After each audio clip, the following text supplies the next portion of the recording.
Hey everyone, my name is Chris. I am the lead genius here at South Shore BMW. Thanks for taking the time to watch the video with me today. So with anything new, we always have these questions coming in about how things are, how we use them and what's going on with them.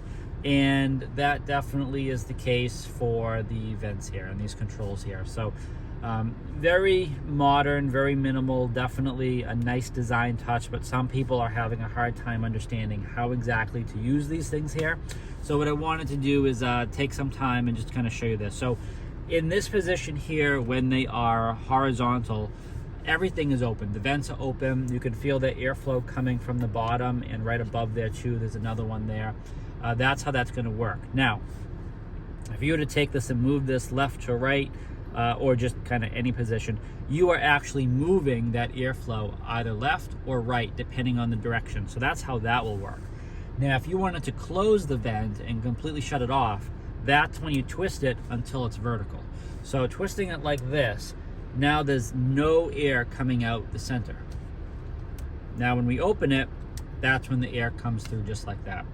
And that's pretty much everything you need to know about that. I know there's not much to them, so a lot of people are under the impression that it's very technical to some degree. It isn't, I promise. That's probably one of the few things in the car that's pretty straightforward, and that's pretty much all you need to know. So hopefully that makes sense. If you have any questions, definitely reach out to the Genius team at South Shore BMW. We're more than happy to assist with that. Again, my name is Chris. I'm the lead genius here at South Shore BMW. Thanks for taking the time to watch the video.